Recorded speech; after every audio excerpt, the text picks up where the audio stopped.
Bonsoir à tous, je suis ce soir avec Bastien. Bonsoir. Ça va? Bonsoir tout le monde, ça va bien. Tranquille, t'es pas trop stressé? Non, pas du tout.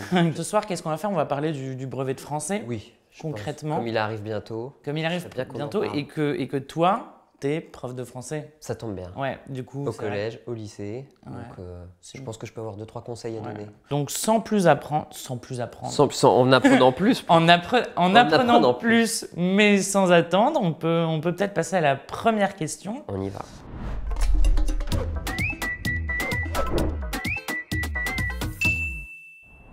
Donc la première question qu'on avait eue, c'était assez simple. En fait, à quelle heure commence le brevet? Ah ben, c'est lundi, 26 juin, Ouais, 9h.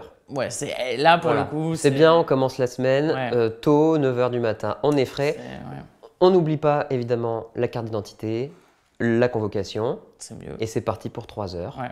Donc, C'est la première épreuve. pour la première épreuve à 9h, on rappelle peut-être la première épreuve d'1h30 sur la compréhension et la grammaire, la dictée, une petite pause et on repart pour 1h15 et demie sur la rédaction et les sujets de rédaction. Donc ils ont le temps de Bonne matinée. se prendre un petit goûter, quoi. bien sûr. Et dans le chat, on nous dit qu'il faut être là 30 minutes avant. Et il faut être là 30 minutes avant, vous allez mettre le sac au fond, vous aurez vos affaires, il faut montrer les papiers, etc. Ouais, c'est ça. Faut pas arriver pile à l'heure et puis en retard, on n'en parle même pas, évidemment. Ouais, en fait, en Ah. retard, ils sont refusés. Ça arrive chaque année, C'est des vrai. élèves qui sont refusés et qui passent pas leur brevet parce qu'ils sont arrivés en retard, ça arrive tout le temps, donc on fait attention à ça. Vaut mieux mettre le réveil. Oui, quoi. voilà, faut C'est mettre un plutôt réveil. important. Mais enfin, ils ont eu l'habitude toute l'année. Et on a Amina qui nous demande quand on viendra à 8h30, on aura le droit de réviser avant. Bah non, du coup, ils auront posé le Non, sac. parce qu'une demi-heure avant, ça veut dire que vous êtes dans la salle, derrière la table, avec le sac au fond et vos affaires sur la table. Ouais, donc Donc vous pouvez réviser jusqu'à 8h30 en gros. Ouais. Mais une fois que tu Voilà. rentres dans la salle. Mais c'est pas le bon plan de réviser avant 8h30. Ouais. Faut mieux dormir le plus tard possible. Ouais, vaut mieux être reposé, quoi. Mais on en parlera tout à l'heure sûrement, mais réviser la veille aussi, c'est pas forcément la meilleure idée. Ouais. Dimanche soir, plutôt reprendre des forces et c'est ça. souffler. Ouais, bah c'est toujours plus Ça fera sympa pas de une se, grande de différence. se reposer, ouais. Voilà. On va passer à la suite. Alors, on avait une autre question. Est-ce qu'avec 200 points au contrôle continu, ils ont le brevet? Bah, c'est peut-être bien de préciser, c'est peut-être pas clair pour tout le monde. Je ne sais pas si vous avez déjà eu vos points et vos résultats, mais 200 points, ça ne suffit pas. Le brevet, pour l'avoir, on peut avoir jusqu'à 800 points et donc il faut avoir minimum 400. Ouais. L'épreuve de français est sur 100 points, donc en gros, sur la totalité des épreuves, il faut avoir 400 sur 800. Ouais. Donc avec 200 déjà au contrôle continu, ça ne suffit évidemment pas. Ouais. Mais ça veut dire qu'il reste plus que 200 points à Ça veut avoir. dire qu'il reste 200, si vous avez 250, il reste 150 points. Ouais, etc. ouais. Donc c'est ça. Mais il y a des gens qui l'ont déjà. La semaine dernière, on avait Ouais. dans le chat des gens qui avaient déjà le brevet juste avec le contrôle continu. Voilà, donc eux, ils ont juste à bien mettre le réveil Ouais, pour la ouais, c'est forme. ça, pour Voilà. faire acte de présence, quoi. Ou avoir une mention, quoi.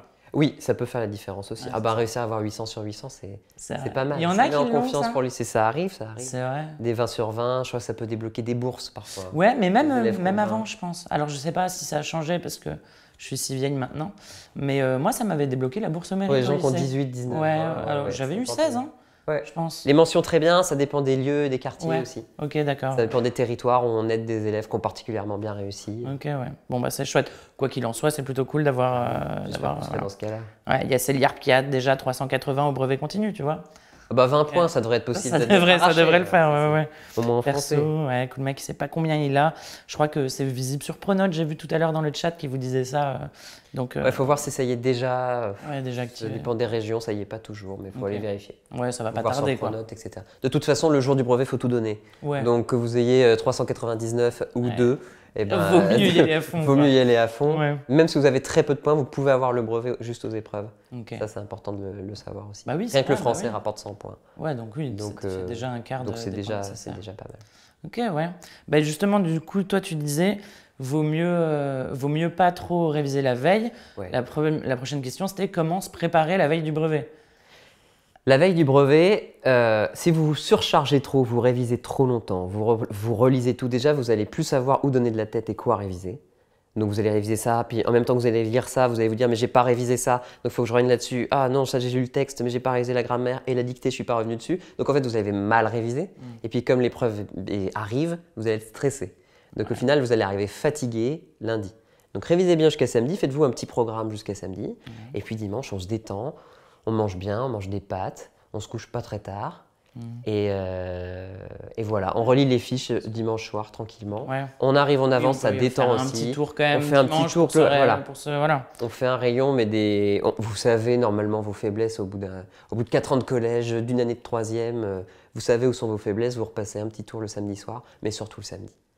Pas vraiment le dimanche. Ouais, vaut mieux. Mieux profiter, tu sais quoi, peut-être qu'il y aura du soleil, donc se poser un peu au soleil. Il va faire chaud. Il va faire chaud aussi. Venez habiller léger aussi. Ouais, c'est vrai qu'il vaut mieux être confort. Oui, il faut être confort, des vêtements larges, une bouteille d'eau, vous avez le droit. Oui, ils ont le droit d'avoir. Vous avez le droit à une gourde d'eau. Il ne faut pas ces 2 sacs. Pas de sac pour pas cacher, enlever les étiquettes sur vos bouteilles d'eau. Voilà, juste les stylos. Vous sortez tout ça, vous aurez le temps de toute façon. L'examinateur vous rappellera tout ça. Oui, ils vont pas être lâchés comme ça. Non. C'est guidé, c'est fléché. Là, il y a Thomas qui dit la nourriture, on n'a pas le droit. Ça dépend des endroits, non? Il y a des gens qui sont un peu plus sympas avec ça. Si, normalement vous pouvez, mais c'est comme pour la bouteille d'eau en fait, pas dans un sac ou dans une boîte pour pas cacher d'anti-sèche. Donc des barres de céréales par exemple, cette chose-là, une banane. Oui, une pomme, un truc. Une pomme. Voilà, ça se voit. Mais vous n'avez pas le droit d'avoir de sachet pour pas mettre des anti-sèches. Donc voilà, des choses qui peuvent se prendre. Vous le mettez dans votre sac, vous videz votre sac, vous allez mettre votre sac au fond de la salle. Oui. Bon écoute, comme ça. Il y a Peace and Love qui demande c'est combien de points les différentes mentions. Alors je ne vais pas forcément te le redemander là. Si jamais on avait fait un live la semaine dernière où on expliquait peut-être un peu mieux ça. Il y a aussi également une vidéo sur le site de School Move. Quand vous n'êtes pas connecté au site, vous avez un petit onglet examen et il y a une vidéo sur le brevet. Vous avez un peu plus d'astuces, donc n'hésitez pas à aller voir ça. Vous avez une commande dans le chat School Move pour arriver directement sur le site. Et là, vous aurez vraiment toutes les infos sur le nombre de points, sur les mentions, etc. Qu'est-ce qu'on avait après? On avait quel est le meilleur moyen de réviser? Est-ce que faire des sujets types ou plutôt des fiches par notion, c'est bien? Enfin, Alors pour le français, ça pose toujours un problème parce qu'il y a certaines matières où il y a plus de par cœur, donc on fait des fiches, on apprend les fiches et c'est plus facile. Pour le français, ça dépend en fait. Pour la grammaire, évidemment, faire des fiches, c'est ce qui va le plus vous aider.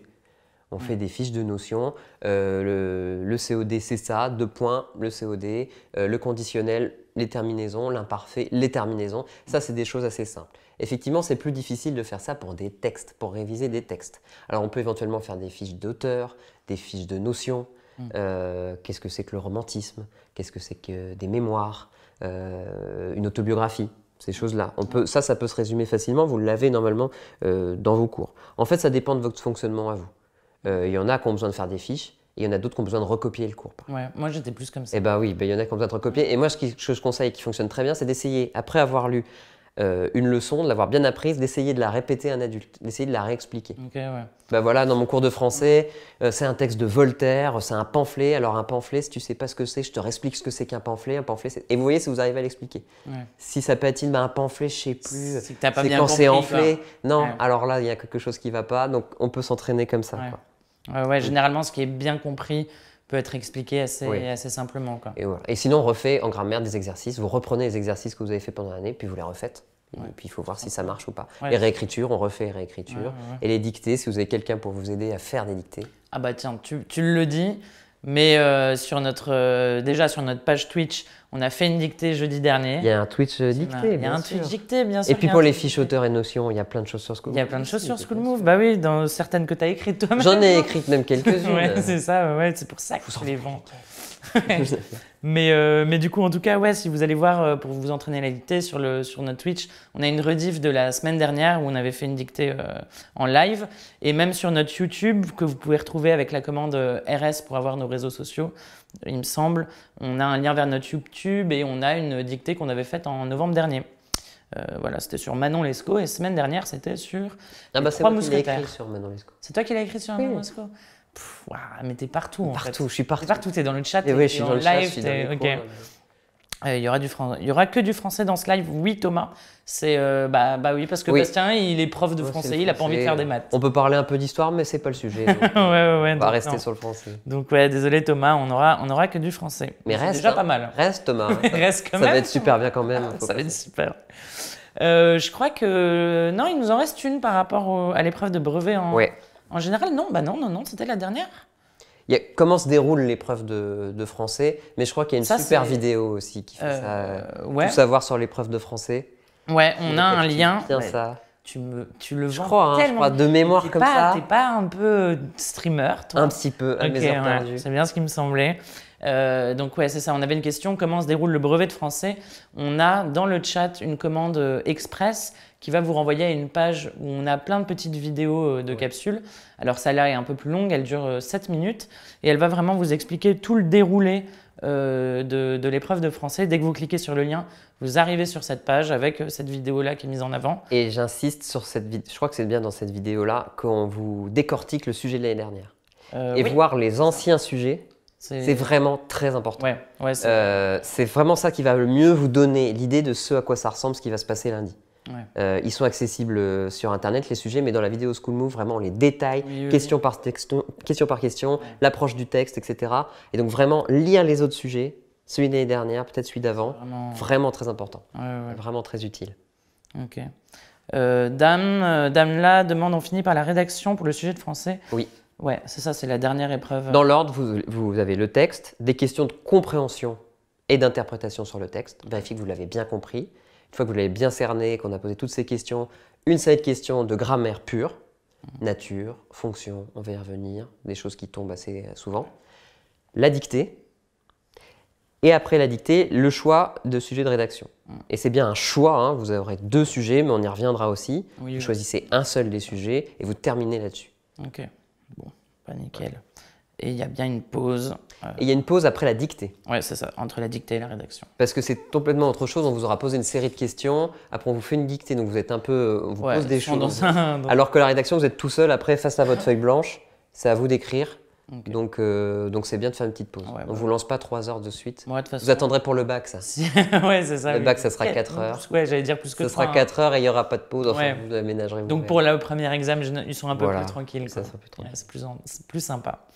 Dans les questions qu'on nous avait posées aussi, on avait une question qui m'a fait un peu marrer.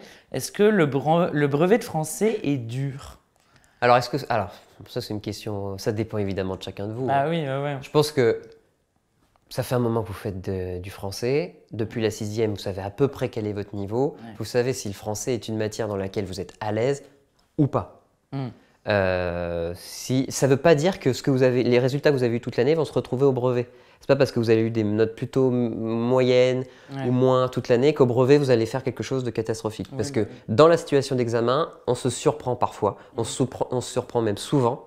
Et en fait, ça se passe souvent mieux que ce qu'on croit. Alors, il peut y avoir des cas contraires aussi, mais en général, il faut garder la confiance parce qu'en condition d'examen, il y a le stress, on veut bien faire, etc. Donc évidemment, ça dépend de vous. Il y a des élèves qui ont plus ou moins de difficultés. En gros, avec le nouveau format de brevet, enfin celui qu'il y a depuis 3-4 ans, il y a beaucoup de par cœur. Parce que les questions de grammaire, c'est vraiment du par cœur. Alors il y a certains que ça panique, parce qu'ils ont l'impression d'avoir rien retenu, et d'autres que ça peut rassurer. Qui font des fiches et donc qui apprennent par cœur les propositions subordonnées, la valeur des temps, les expansions du nom, ces choses-là, et du coup ça les rassure et c'est plus facile. Dites-vous que si vous êtes à l'aise dans le par cœur, vous aurez un appui en grammaire. Si vous êtes plus à l'aise pour la rédaction, vous aurez brillé à ce moment-là. Donc il y a forcément un endroit où vous allez briller de toute façon. C'est ça l'avantage d'avoir 3 petites épreuves entre guillemets. Oui, c'est très différent. Il y en a qui sont très bons en dictée, pas du tout en interprétation. Donc voilà, il y a forcément un endroit où vous serez plus à l'aise qu'un autre. Et puis c'est ça, comme tu dis, effectivement, il y a des fois, même si on n'a pas été très bon, moi c'était mon cas au lycée par exemple, j'étais vraiment pas doué en géo, j'avais 3 de moyenne, je suis arrivé au bac, j'ai eu 13. Eh ben oui, non, mais il y a toujours des voilà, il suffit que ce soit le bon sujet, le truc, et puis ça passe, quoi. Ça peut bien tomber. Donc, de toute façon, vous allez vous trouver, c'est le premier examen de cette ampleur, vous allez vous trouver des forces que vous ne pensiez pas. Et puis il y a les autres matières, donc voilà. Ça peut se compenser, tout se joue pas sur le français. On avait d'autres questions, on avait sur l'épreuve de français. Est-ce qu'on peut avoir une liste des points qu'il faut vraiment connaître par cœur pour le brevet de français? Alors évidemment, non. Je ne peux pas donner une liste de Comment tout ça, ce tu qu'il peux y a pas à connaître par... Bah si, avec plaisir, si on a 4 ou 5 heures devant nous. Ouais, là, je crois pas. Vous savez bien que, quand même, c'est la somme de tout ce que vous savez en français depuis que vous êtes au collège, en fait. Si on se focalise sur la 3e, parce qu'évidemment, ça va être sur des notions de 3e que va porter le sujet, il y a quelques éléments de base à connaître, au moins en grammaire. Vous pouvez être sûr, enfin, il peut y avoir une exception, mais que la question du rapport nature-fonction, ça va tomber en grammaire. Des points de grammaire comme les niveaux de langue, les propositions subordonnées, les discours rapportés, la complémentation des verbes, c'est-à-dire les COD, COI, COS, la complémentation des noms, les expansions du nom. Toutes ces choses-là, ça revient quand même souvent. L'accord du participe passé, les discours rapportés, discours direct et indirect, discours indirect libre. Tout ça, en général, ça peut potentiellement tomber, mais c'est pas des surprises. C'est ça, c'est quand même, ça m'étonnerait que vous ayez passé une année sans parler de tous ces sujets-là. Oui. Alors après, il y a aussi des choses qui reviennent forcément. Les réécritures, toujours des réécritures qui tombent. Donc ça aussi, vous pouvez répéter ça. Ouais. Et puis en par cœur, il y a peut-être, ça c'est la grammaire, mais il y a peut-être des choses auxquelles vous pensez moins aussi, et c'est toutes les questions de notions. Qu'est-ce que c'est qu'un roman? Comment on distingue un roman d'une nouvelle, par exemple? Okay. Comment on distingue une pièce de théâtre d'une fable?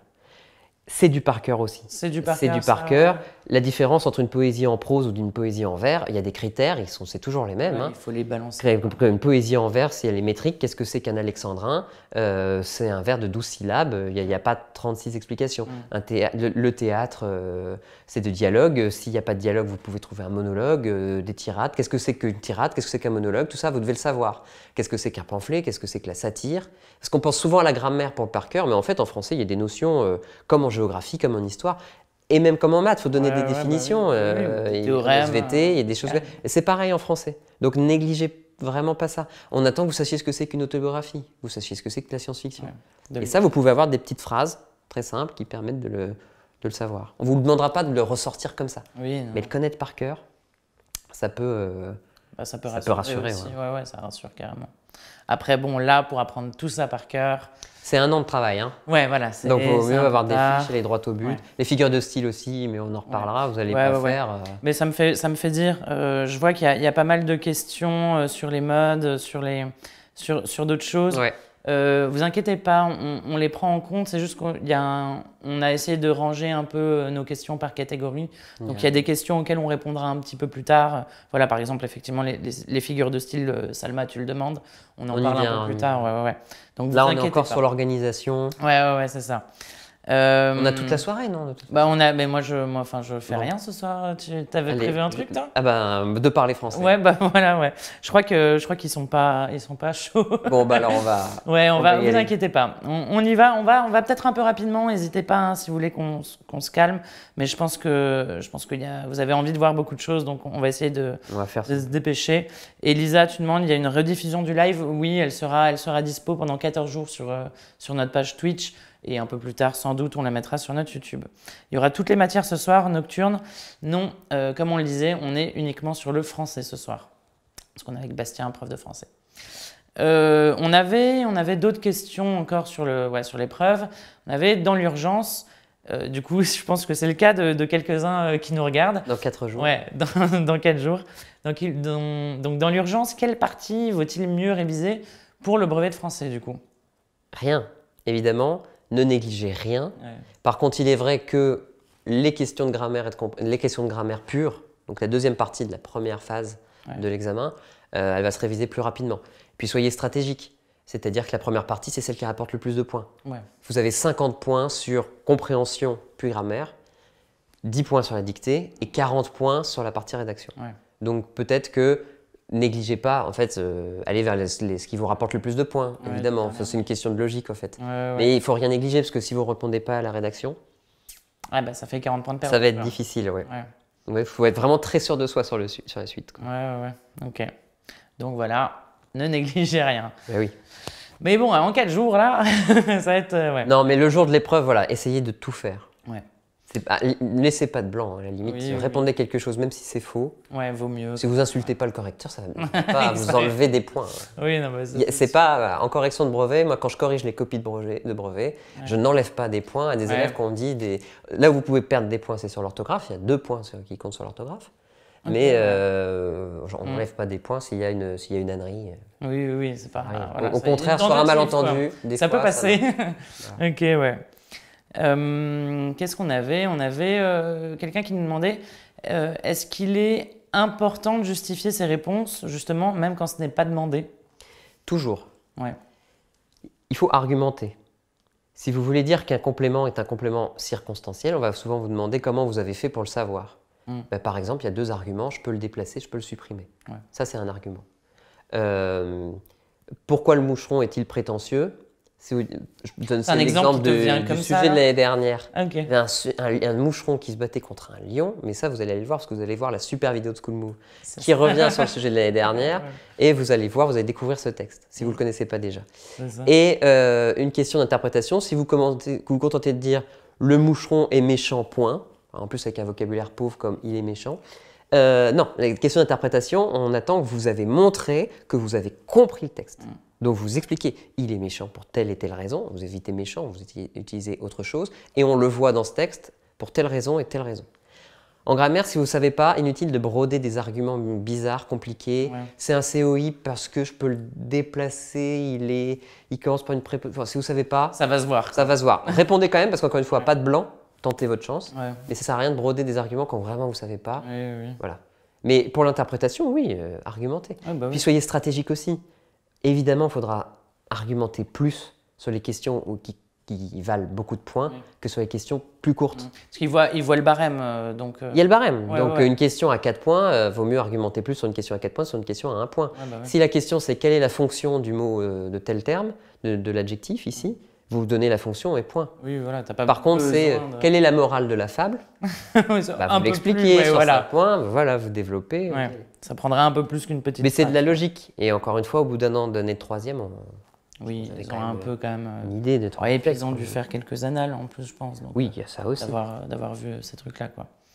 On avait aussi quelqu'un qui nous demandait, est-ce que c'est vrai que même si on n'a pas la bonne réponse, mais qu'on montre qu'on a essayé, on a des points? Donc c'est ce que tu disais. Ça revient à ça, oui. Ouais, c'est de voir la tentative, peut-être que sur un malentendu. Voilà. Encore une fois, il ne faut pas mettre des aberrations non plus, mais on ne vous en mettra pas juste parce que vous avez essayé. Si c'est vraiment à côté de la plaque, c'est à côté de la plaque. Ouais. Par contre, si c'est approximatif, des fois, on gratte 0,25, 0,5 points. Donc on écrit. Surtout, ayez confiance en vous, dites pas, je sais. Mais ça aussi, on a souvent des copies blanches au brevet. Et je ne comprends pas les copies blanches. Ouais. Écrivez, montrez que vous savez. Et tu me disais surtout, écrivez bien. Tu me disais que toi, tu étais plus fatigué de lire quelque chose qui était mal écrit que quelque chose qui peut comporter des âneries. Ah, il va de soi, il ne faut absolument pas faire de faute d'orthographe. Mais il y a quand même autre chose que l'orthographe qui est très irritant pour un correcteur. C'est les écritures difficilement lisibles. Quand la graphie est en patte de mouche ou en italique ou grâce avec plein de pâtés, si vous écrivez au stylo plume par exemple. T'inquiète, ils sont d'accord. Je pense que si tu as des copies du chat, tu as Chloé Cookie, Yoko et Nocturne, si tu les as, ils écriront super bien. Bon, ça c'est bien. Ça c'est bien. Et attention au cœur et au rond sur les i. C'est vrai. Aussi, c'est l'inverse. Il y a des gens qui mettent des cœurs sur les i. Ah oui, bien sûr. Donc non, on essaye d'être neutre. Ça sert à rien de faire de l'esbrouf. Voilà, ça mettra le correcteur en bonne condition, quoi. Oui, vraiment une copie lisible. Mais c'est pas qu'ils sont c'est pas vrai. Hein. Les correcteurs font toujours tout pour. On lit toutes les copies à fond, du mieux possible. Mais c'est vrai que quand on a un tas de copies comme ça et qu'il y a une copie qu'on n'arrive pas à lire, on fait l'effort, mais au bout d'un moment, on a plein d'autres. Faire l'effort, on n'y arrive pas, quoi. Donc, soyez clair dans votre expression et aussi dans votre graphie. Ça, bien important. Il y a Petit Mochi qui dit, je vais peut-être prendre des cours de calligraphie alors.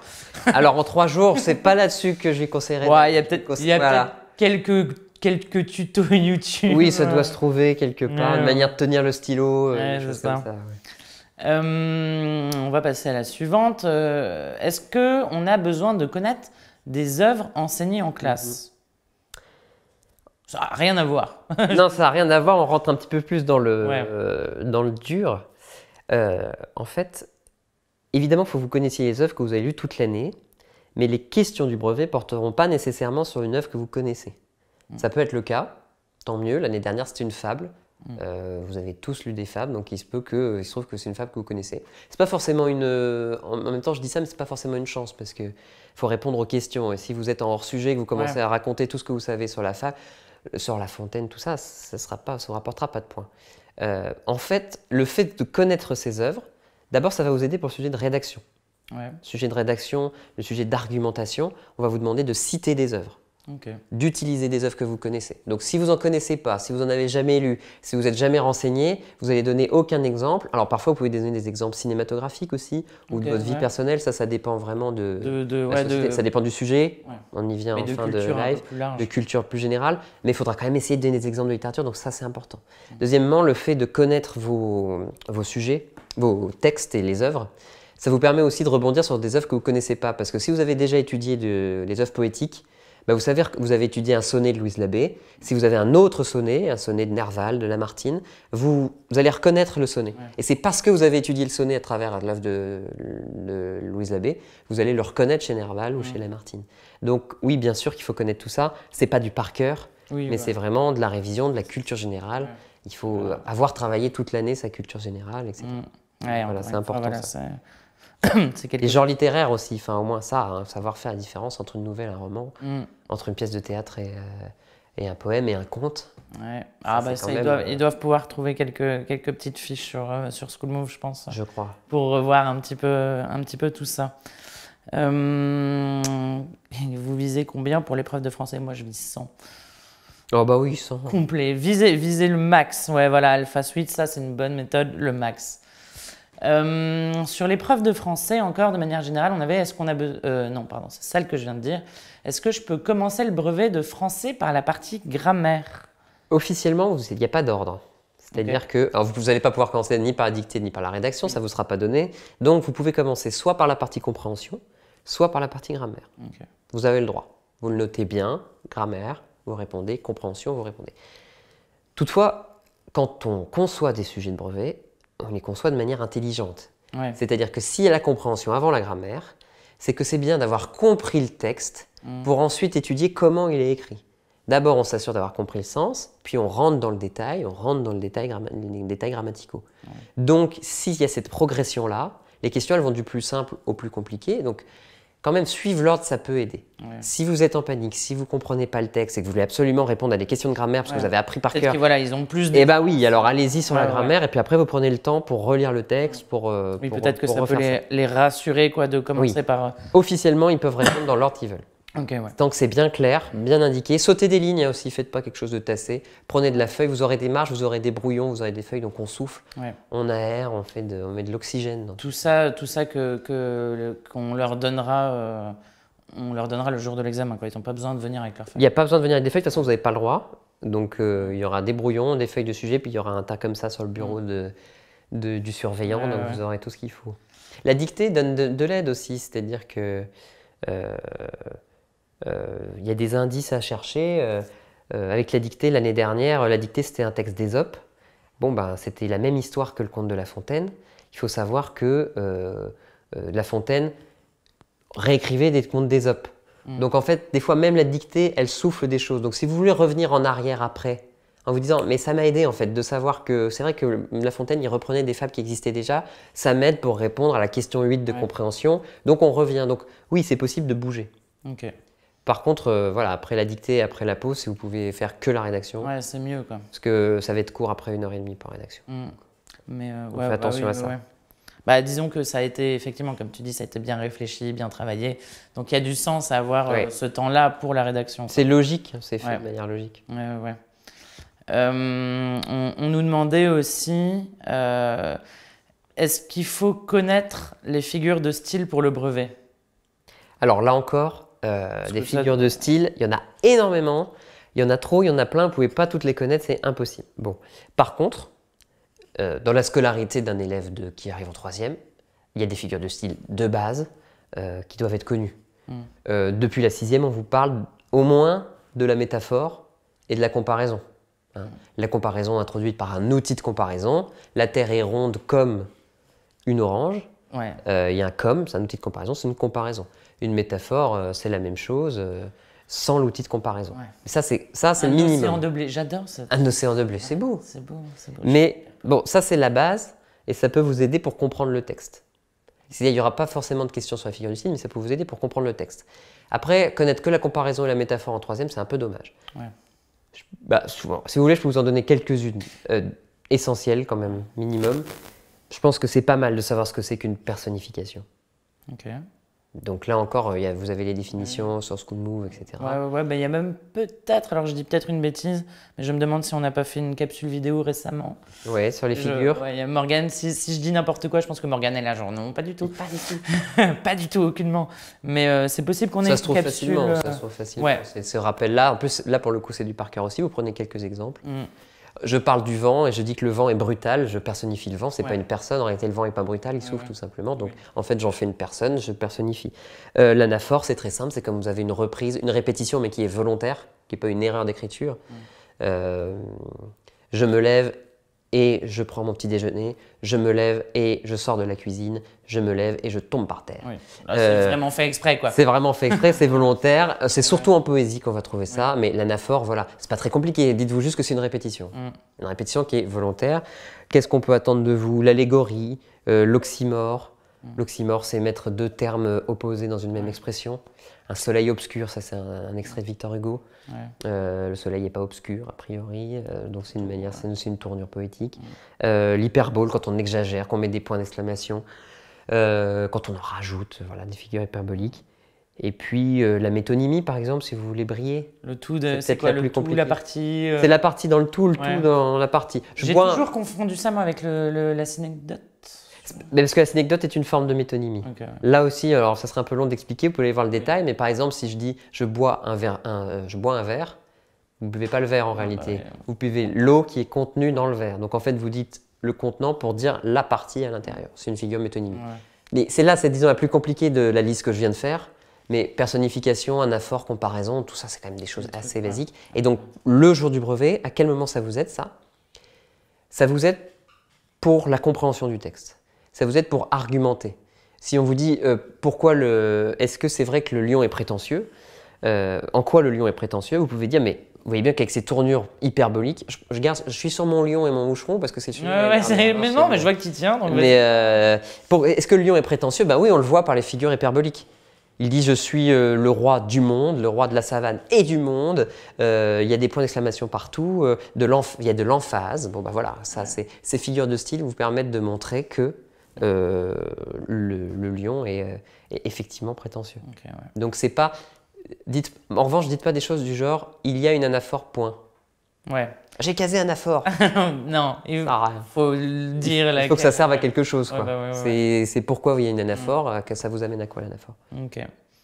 Donc c'est toujours en appui d'autres choses. C'est surtout ça qu'il faut retenir. Ouais. Les figures de style, c'est pour commenter le texte. C'est pas, on vous posera pas une question du style. C'est quoi ça? Ouais, définissez la personnification. Ouais, non. Ça n'arrivera pas. Ok. Bon. Quelques trucs à connaître, quoi. On avait une question du chat de Nocturne qui nous demandait, en tant que correcteur, c'est quoi qui t'agace le plus? Alors encore une fois, Rien qui il n'y a t'agace. rien qui m'agace. On est des correcteurs, on est totalement dévoués pendant les 2 jours de correction de brevet. Pensez pas que les correcteurs ont des préjugés ou des choses comme ça. Les copies, elles sont anonymisées et on donne tout pour être le plus juste possible. Si je devais répéter quelque chose, c'est effectivement essayer d'avoir une copie la plus lisible possible. Parce que ça épuise, etc. Mais même épuisé, on fait tout pour être le plus juste et le plus efficace possible et le plus, le plus juste avec les élèves. Ouais. Avant de passer à la suite, je voulais rappeler que du coup, on avait quand même des méthodes pour le brevet, pour la dictée et pour l'épreuve de français que vous pouvez retrouver dans le chat avec les commandes méthode brevet, méthode dictée et méthode français, il me semble. On a quoi d'autre à vous rappeler? On a un giveaway, on vous le rappelle, qui sera en fin de live pour gagner un abonnement d'1 an avec chat. Et dans le chat, c'est Bastien qui vous répondra. Donc, voilà. Entre autres. Mais vous avez vu comme il est gentil. Oui. Mais oui, moi, franchement, tu sais quoi, je vais me prendre un abo. J'espère bien. Je vais discuter avec toi. Bien sûr. Un petit peu. De français quand même. De français, ouais. On va pouvoir passer à la partie de compréhension de l'épreuve. On avait une question qui nous demandait comment faire en fait si je ne comprends pas le texte. Oui, alors ça peut arriver. Ouais. Faut pas paniquer déjà, c'est la première chose à faire, c'est garder son calme et vraiment prendre le temps de comprendre le texte. Vraiment, s'il faut le relire 2 fois, 3 fois, prendre le temps pour ça. Parce que si vous avez compris, ce sera du temps gagné pour la suite pour répondre aux questions sur la compréhension. Lire les questions dans l'ordre de compréhension, ça vous permet de comprendre de là où va la correction, là où va les questions, et donc implicitement, vous comprenez un peu le sens du texte. Il faut savoir que le jour du brevet, il y aura des dictionnaires dans la salle. Ok, ils n'ont pas besoin d'apporter leur dictionnaire? Pas du tout. Enfin, vous avez le droit d'apporter vos dictionnaires. Non, vous n'avez pas le droit d'apporter vos dictionnaires, pas du tout. Mais il y aura des dictionnaires dans toutes les salles d'examen. Ok. Donc ça, c'est important, il faut vous en servir si c'est des problèmes de vocabulaire. Donc vous prenez le temps de lire. Vous utilisez le dictionnaire.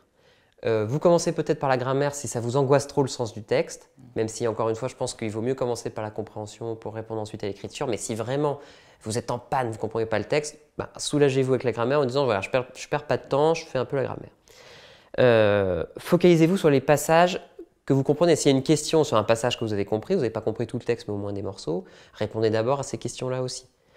À force, petit à petit, en faisant comme ça, le sens du texte se dégage. Il n'y a jamais des textes, c'est toujours à peu près les mêmes textes qu'on vous donne au programme en troisième, donc c'est des niveaux troisième. Il n'y a pas un texte qui va être soudainement extrêmement complexe, c'est toujours le même genre, les mêmes auteurs, ce sera un texte très classique. Ça peut être un texte contemporain, mais d'un auteur voilà, qui est lu, il n'y aura pas de mauvaise surprise sur ce point-là, quoi. Okay. Donc c'est ça que je dirais, et pas hésiter surtout à prendre le temps. Parce que c'est pas du temps perdu, c'est du temps que vous rattrapez sur les corrections ensuite. Ouais.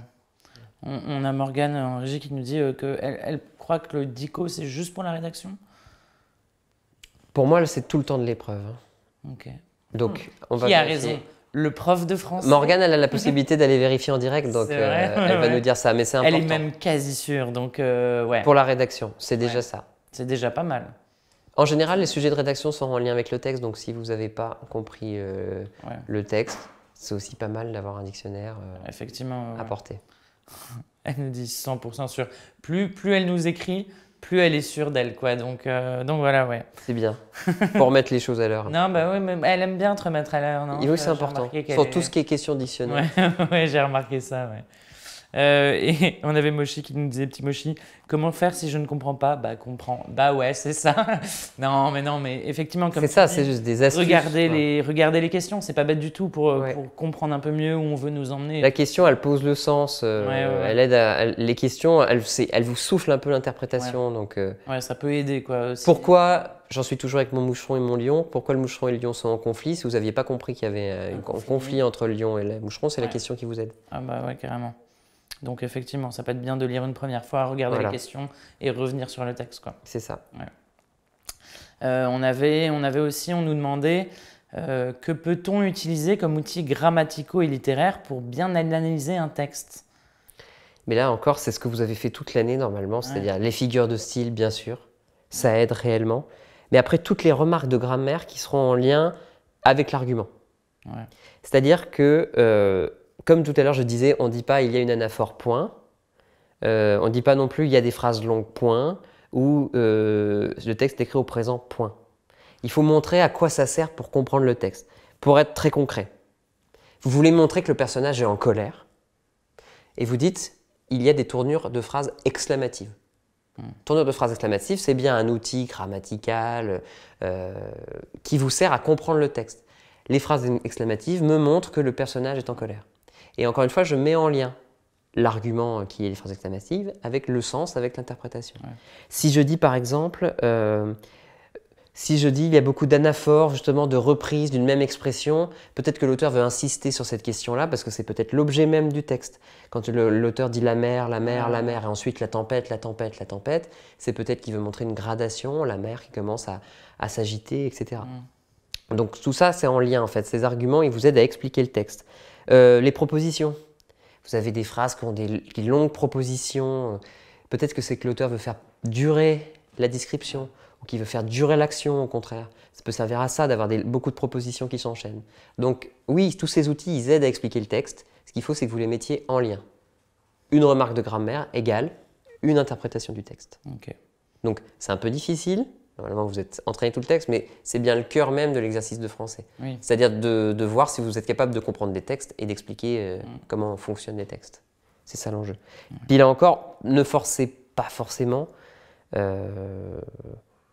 Allez pas trouver des... Encore une fois, si vous avez que... si vous interprétez parce que vous l'avez compris comme ça, dites quand même ce que vous avez compris. Ouais. Si vous avez peu d'arguments stylistiques ou grammaticaux, c'est dommage, mais... partez pas dans des Ouais. hors-sujets complets. Ça peut guider au hors-sujet aussi. Hein, donc soyez bien en lien. Oui, Et de tendez commencer vers à vouloir exprimer des pensées, enfin Oui, tout vouloir expliquer Ouais. par des phénomènes de grammaire, non, Ouais, pas ouais, forcément. Aussi, ouais. c'est parce que c'est ce qui se passe dans le texte. Vous Mais vous ça, le c'est un rappelez. truc que moi, ça me fait marrer à l'école. Souvent, on avait l'impression que les profs de français nous trouvaient toujours du sens à tout. Et ça Oui, me non, faisait mais faut pas rire. forcer. Moi, j'étais là, genre, ah, pas forcément. Peut-être que juste le gars a écrit ça comme ça, quoi. Oui, mais après, le gars, peu Oui. importe en fait ce qu'il pensait. Oui. Le texte, il est là, il est devant vous. Oui, il est écrit Et comme ça. allez-y, voyons voir ce qu'il nous dit. Quoi. Mm. S'il vous dit rien, ben, il vous dit rien. Ouais. Mais vous voyez, le but, c'est de lui faire dire un maximum de choses, de trouver tout ce qu'il peut dire, ce texte-là. Ouais. Pourquoi on utilise un présent plutôt que le présent, par exemple, les valeurs du présent? On sait que le présent peut marquer l'habitude ou la vérité générale. Bon, bah, quelqu'un qui s'exprime toujours au présent de vérité générale en disant des phrases définitives. Oui, oh, bah, un pierre qui roule n'amasse pas mousse. Oui, bah, c'est celui qui dit qui y est. Voilà. Et ben bon, c'est quelqu'un d'un peu aussi de snob, d'affirmatif. Il utiliserait le conditionnel. C'est possible que ce soit ça. Bon, on a tout de suite quelqu'un de plus humble. Ouais. Donc on voit qu'en fait, l'usage des temps, il n'est pas gratuit. Non, Si j'utilise un présent ou un conditionnel, et c'est pareil dans un texte, ça va marquer une intention. Et donc c'est ça qu'on vous demande d'essayer de faire. Voilà. Pourquoi le présent, pourquoi l'imparfait, pourquoi le conditionnel. Okay, Donc c'est subtil, mais c'est voilà. C'est l'exercice. C'est ça. Il faut essayer de le faire le plus possible. Et on a Naël qui nous demande le nombre de points de question est-il marqué? Oui, c'est ce qu'on disait. Il y a le barème. Il y a le barème sur les questions. C'est pour ça qu'il faut être stratégique, il faut regarder bien les questions qui valent le coup. Et c'est pour ça aussi, lisez toutes les questions avant de vous lancer. Écrivez pas question 1, vous lisez la question, vous répondez. Regardez le nombre de points, voyez où on veut vous emmener. Parce que des fois, vous voulez répondre beaucoup, argumenter beaucoup à la première question. Puis en fait, vous avez répondu à la question 2 dans la question 1. Ouais, oui. Ça, c'est dommage. Ouais, bah oui. Parce qu'on ne peut pas faire CF question 1. Non, ça aussi, Astérix, limité ça. Ça nous est tous arrivé dans une copie de mettre un Astérix pour compléter, mais non. Et pour empêcher ça, lisez le sujet. Ouais. Et ça va aussi quand je dis lisez le texte lentement et lisez le sujet. Encore une fois, ça peut vous donner l'impression de perdre du temps, mais en fait, ça vous en fait gagner vachement après. Parce que si vous êtes une question, vous dites mais pourquoi il me demande ça? Puis j'ai pas bien lu la deuxième moitié du texte. En fait, c'est là que vous allez perdre du temps. Donc le temps, j'ai compris le texte, j'ai compris les questions, je sais sur combien de points sont les questions. Tac, j'ai le truc en tête, puis ça vous rassure, puis après vous avez qu'à enchaîner. Ouais, c'est ça. On a une question qui portait sur l'image. Donc, si j'ai bien compris, il y a toujours une image dans la question. Ça fait 2-3 ans, les questions d'image. Et du coup, c'était comment mettre en lien un texte, justement, et l'analyse de l'image. Oui. C'est un peu un peu une évidence aussi, en fait. Le texte, l'image, elle sera en lien avec le texte. Ouais. Donc, vous comparez, en fait, les deux. Quel est le point commun? Quelles sont les différences? Peut-être que l'image, elle va vous orienter sur une interprétation aussi du texte. L'image vous permet de mieux comprendre le texte. Ouais. Ou alors, l'image, elle va dire quelque chose en plus. Et la question vous soufflera un petit peu ça. Et puis, faites confiance à ce que vous avez l'impression de voir dans l'image aussi. Je reprends mon exemple. Une image vaut 1000 mots. Une image vaut parfois 1000 mots. Mais dites-le en mots. Mais je reprends mon exemple du lion et du moucheron. Dans la fable de La Fontaine du sujet de l'année dernière, on voyait le lion essayer de se débarrasser du moucheron. Ouais. Donc, qu'illustrait ce dessin, évidemment, c'est le combat du lion et du moucheron comme il y a dans le texte. Et la question disait, comment est-ce que, en gros, c'est ça la question, comment est-ce que l'illustrateur a montré que le moucheron, comment il a montré la fin du moucheron, la mort du moucheron? Parce qu'en fait, en bas de l'image, il y avait une toile d'araignée, et dans la fable, on sait que le moucheron se perd dans la toile d'araignée. Okay. Donc, c'est une manière aussi de dire que l'image arrive à illustrer à la fois le début et la fin du texte. Okay. Et puis dire aussi que cette image, elle était drôle. Enfin, moi, personnellement, je trouve que le lion, quand il essaye de se débarrasser de son moucheron, là, on dirait qu'il danse un peu. Ouais. Il y a quelque chose d'un peu ridicule.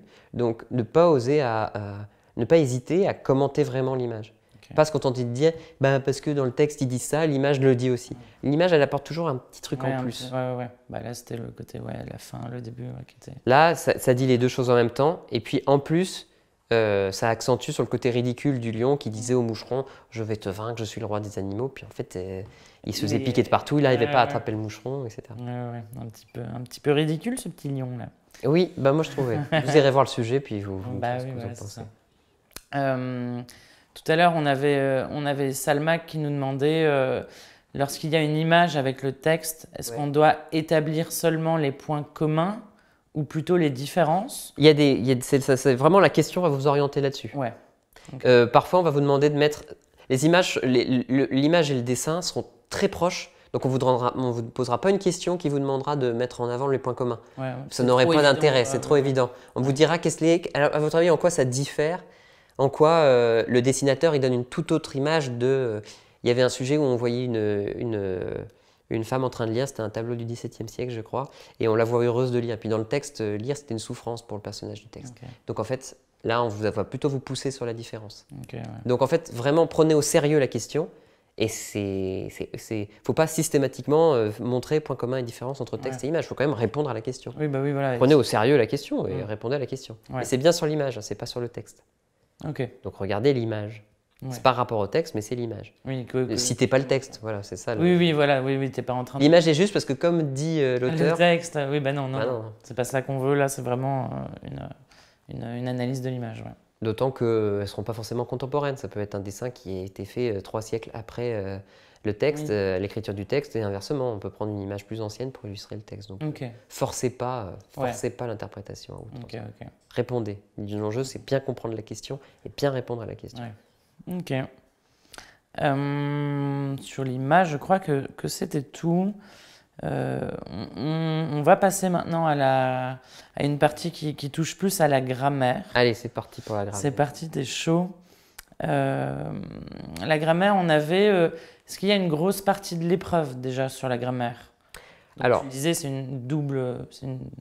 La première partie de l'épreuve, donc il y en a 3, compréhension grammaire, dictée, rédaction. La partie compréhension grammaire représente 50 points. Sur ces 50 points, vous avez 32 points pour la compréhension. Et 18 points pour la grammaire. C'est toujours comme ça? C'était comme ça l'année dernière et ce sera comme ça cette année. Ouais. Donc c'est la grammaire qui rapporte le moins de points et en même temps 18 points sur beaucoup de questions de par cœur. C'est ce qu'on disait au début du live, c'est que ça peut rassurer, c'est toujours ça de près, quoi. Ah bah oui, à 18 points, ouais. 18 points, on crache pas dessus, quoi. Ça. Et après, il y a 32 points sur la compréhension. Ok. Voilà. Donc, et ça représente, vous avez 1h10. Voilà, je crois que j'ai dit 1h30 au début du live, mais c'est bien 1h10 pour faire la compréhension plus la grammaire. Ouais. Donc, il faut y passer un peu de temps, mais il ne faut pas non plus que ce soit la majorité, quoi. Non, il faut bien, encore une fois, regarder bien les barèmes et répondre en fonction des barèmes. De toute façon, vous savez pas. Hein. Oui, bah oui, c'est ça.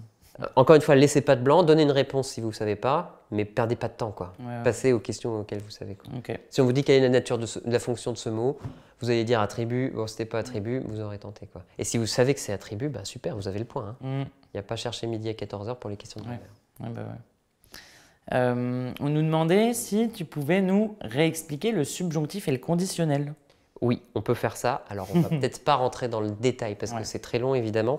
Et je crois que School Move a des fiches sur le sujet. Par contre, peut-être qu'il y a des choses qui peuvent vous servir. Moi, j'essaye de me mettre dans votre peau lundi matin, quoi. Vous tombez sur une question sur le subjonctif. Quelles sont les premières questions que je me pose? Alors déjà, à quoi ça sert le subjonctif? Si on commence par le subjonctif. Subjonctif, c'est un mode. Okay, ça veut dire que c'est un mode, donc il y a des temps à l'intérieur. En l'occurrence, il y a 4 temps. On ne rentrera pas dans le détail de la formation de ces temps, mais c'est le présent, le passé, l'imparfait et le plus que parfait. Ça va. Ça va. Oh, plus que parfait, je pense que je ne ferai pas ma fière. Que j'eusse révisé, par exemple, c'est le plus que parfait. Et il y a un autre temps composé, c'est le subjonctif passé, que j'ai révisé. Puis il y a 2 temps simples présents, que je révise, ou subjonctif imparfait, que je révisasse, par exemple. Mais ça, on ne va peut-être pas rentrer là-dedans, vous prenez le temps de voir ça si vous voulez. Mais ce qui est important, c'est de retenir qu'il y a ces 4 temps dans le subjonctif. Et ce qui est surtout important, vous vous demandez, tiens, c'est du subjonctif ou c'est un autre mode, c'est de l'indicatif. Le mot-clé que vous devez trouver, c'est QUE, que ou Q apostrophe. Que ou Q apostrophe. Quand un verbe est introduit avec ça, c'est à coup sûr du subjonctif. Ça, c'est la première chose. Et la deuxième chose, c'est comment il utilise ce verbe. Si c'est pour exprimer un doute ou un désir, une hypothèse, je souhaite qu'il vienne, par exemple. Là, vous avez le Q apostrophe et un souhait. Là, vous êtes sûr que vous êtes dans du subjonctif. Je préfère qu'on reste amis. C'est une expression d'une préférence. C'est aussi du subjonctif. Voilà. Alors que le conditionnel, ça a été longtemps considéré comme un mode. C'est plus un mode, en fait. C'est un temps. C'est un temps de l'indicatif. Le conditionnel, en général, les élèves le repèrent plus facilement quand même. C'est pour exprimer une hypothèse ou un souhait. Je viendrai demain si on vient me chercher en voiture. C'est une hypothèse. Oui. Voilà, l'expression d'une hypothèse. Si dans le texte, un personnage dit « j'aimerais que tu sois là », il exprime son désir, un désir profond. Il n'y a pas de que ou de Q apostrophe. Ce n'est pas du subjonctif. Et on le reconnaît à sa forme aussi, à sa structure, le conditionnel.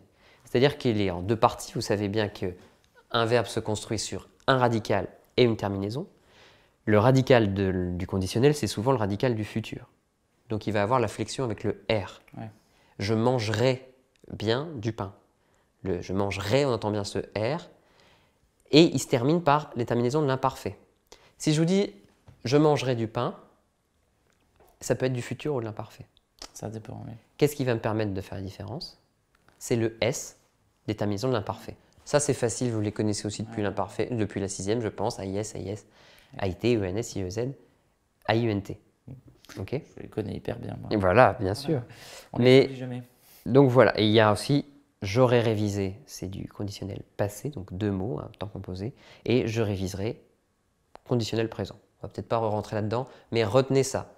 Expression du doute pour le subjonctif, de l'hypothèse pour du souhait pour le conditionnel, et pour le conditionnel, radical du futur, terminaison de l'imparfait. Là, j'essaye de dire des choses très carrées, ouais, non, mais tu fais bien. qui soient vraiment utiles, parce qu'il y a beaucoup de façons d'utiliser le subjonctif ou le conditionnel dans des cas très complexes, etc.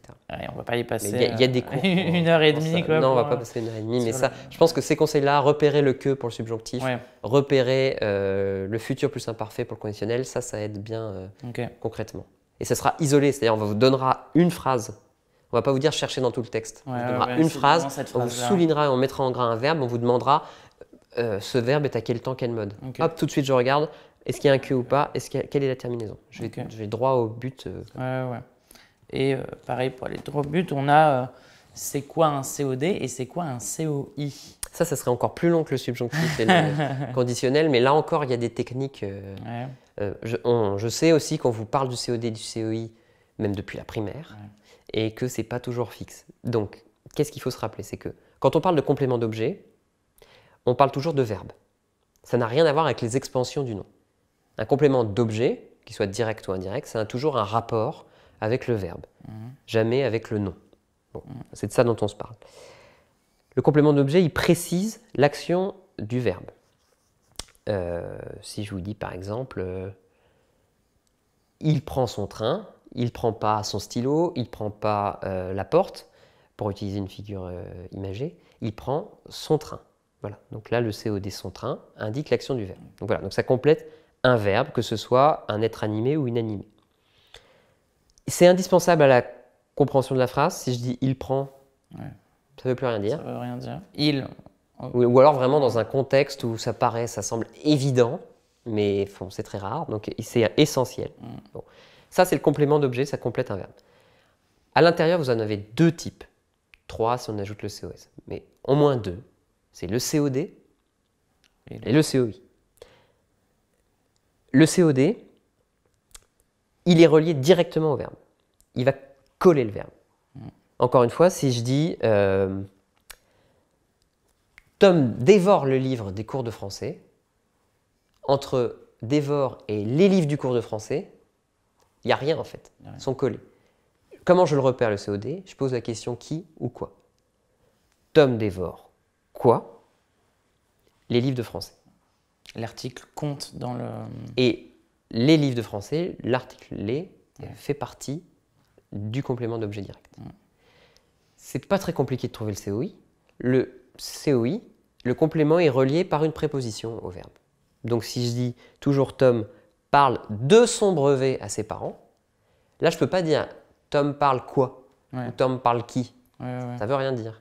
Donc la question à se poser, c'est Tom parle de quoi ou de qui. De, c'est une préposition. Et donc c'est un COI. Donc concrètement, on est devant notre feuille, on nous demande est-ce que c'est un COI, un COD ou c'est un COI. La question que je me pose, c'est est-ce que ce complément à côté du verbe est introduit par une préposition ou non? Préposition COI, pas de préposition COD. Ça marche à chaque fois. Ça marche à chaque fois. C'est simple, c'est clair, il faut juste avoir cette petite question qui se pose. Quoi. Et on n'a pas de question sur le COS parce que je peux enchaîner sur le COS. Non, je crois que le COS, ça enchante personne. C'est très simple aussi le COS. C'est juste quand vous avez un autre complément après. On appelle le COS. Vas-y si tu veux. C'est juste ça. Vous avez un COI, si vous avez encore un COD après, c'est le COS. Ok. Je rentre pas dans le détail, vous avez tout ce qu'il faut. Ouais, ouais. Yes. On avait après des questions sur la dictée. Je me rappelle. Je me permets quand même, avant que tu répondes un petit peu, de rappeler que justement, on a une rediffusion de notre live de dictée de la semaine dernière qui est dispo sur Twitch. Donc, il suffit d'aller voir dans nos vidéos récentes. Et on a aussi une rediffusion un peu plus courte, un peu plus condensée, qui dure 24 minutes sur notre chaîne YouTube avec pareil une dictée. Donc on avait fait une petite intro pour présenter légèrement le brevet, etc. Donc vous pouvez retrouver ça très facilement. On a Lumi qui disait merci beaucoup par rapport à tes petites explications. Ça a été clair? Apparemment, elles étaient très claires. Parce que je suis allé vite. Hein. Ouais, j'ai pas de tableau. Mais t'as été. Non, mais même moi, tu sais, j'ai compris alors que ça fait longtemps que j'ai pas vu ça. Bon. Donc tout va bien. Bah, on oublie forcément si on s'entraîne pas. De toute façon. Clairement, ouais. La clé, c'est Clairement. l'entraînement. Ah, pour la dictée aussi. C'est bien sorti de ma tête. Hein. On va accélérer un petit peu hein, parce qu'on est déjà là depuis un petit moment. Allez, Voilà. Donc sur la dictée, on nous demandait s'il y avait un conseil pour s'entraîner. J'ai envie de dire, il faut en faire, non? Bah, c'est ça. Ouais. Bah, c'est difficile la dictée. Si vous avez quelqu'un, mais tout le monde n'a pas quelqu'un qui est disponible pour lui faire une dictée. Donc l'essentiel, ce qui est top, c'est d'avoir quelqu'un qui vous fait, si possible, des dictées que vous avez déjà fait. Comme ça, vous avez la correction. Vous avez la correction, vous avez forcément le texte pour la dictée. Mais comme ça, vous êtes sûr que c'est un texte de niveau 3e. Parce que si vous allez chercher un texte vous-même, vous allez soit prendre pas assez ou trop simple ou pas assez. Et donc, il vaut mieux reprendre un texte de la leçon. Si vous êtes tout seul, il y a les dictées School Move. Il y a les dictées School Move. Voilà.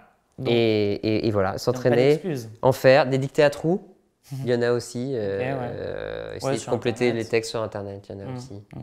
Mais voilà, sinon, c'est sûr que c'est compliqué à réviser tout seul. Ouais, heureusement que School Move est là. C'est ça, comme tu dis, ouais. On est sauvés. Quand est-ce qu'on doit écrire ça, SA, et ça, CCDA? Oui, alors ça, il y a plein de questions comme ça. Mais je crois qu'elle est beaucoup remontée. Son A, toutes ces choses-là. Alors, la question porte sur ça. Alors, on va faire ça et ça. Ça, SA, c'est un possessif. Non, pas du tout un adjectif, je dis n'importe quoi. C'est un déterminant possessif. Et ça, CCDIA, c'est un pronom démonstratif. Donc, possessif, ça veut dire que c'est à moi. Ça, SA, c'est ce qui m'appartient. Là, pour le coup, c'est à lui. En l'occurrence, c'est à lui, ou c'est le sien ou la sienne. C'est l'idée de possession. Et puis ça, c'est CCDIA, c'est quelque chose que je montre. Ce vase, ou ça sert à quoi? Ça venait de mon grand-père, par exemple. Voilà. Donc, comment je fais? Astuce concrète aussi, parce que là, c'est du théorique. J'hésite. Je veux écrire ça venait de mon grand-père, justement. Je ne sais pas comment l'écrire. Ça et ça ou CCDIA. Quelle question je me pose? Une question très claire, c'est est-ce que je peux mettre cela à la place? Ouais. Si je peux dire cela venait de mon grand-père, c'est CCDIA, on n'hésite pas, on met ça. Ouais. Et si je peux dire la sienne ou le sien, ça va être SA. Il a acheté sa voiture. Il a acheté la sienne. Ouais. C'est SA. Après, il a acheté cela sienne, il a acheté cela voiture. Ouais. Ça marche pas. Effectivement, oui. Et c'est ça en fait, la grammaire, c'est apprendre des astuces comme ça. C'est quelle question. Les propositions subordonnées, c'est la même chose, quoi. Où est le nom relatif? Est-ce que ça complète le mot relatif? Est-ce que ça complète un nom? Est-ce que ça complète un verbe? Voilà. Les questions de base, en fait, ça part de là. Mais voilà, mais ça se comprend, je crois. Dans le chat, on a Damla qui dit sa chemise SA, par exemple, c'est bien ça. Donc des astuces, c'est ça. Pas forcément apprendre de la théorie par cœur en grammaire. Apprendre les astuces. Apprendre Au début du live, je disais les compléments circonstanciels, ça se supprime et c'est déplaçable. Ben voilà, donc demandez-vous, vous avez un complément, est-ce que je peux le supprimer, est-ce que je peux le déplacer? Les deux à la fois. Ben, ça sera un complément circonstanciel dans ces cas-là. Okay. Voilà, il faut savoir connaître les astuces. Moi, tu me dis des choses comme ça, j'ai juste envie de te dire oui. Hein. Et ben oui. Après, moi, je te crois. On s'entraîne. Ouais. Sur la dictée, on sait tout ce qu'on avait. On va passer à la partie plus rédaction, du coup. Ouais. On avait une question qui nous demandait est-ce que c'est nécessaire de réviser les séquences de l'année pour la rédaction? C'est-à-dire les séquences C'est-à-dire les grandes œuvres, les grands mouvements sans doute, ouais. Les auteurs. Eh ben oui, bien sûr.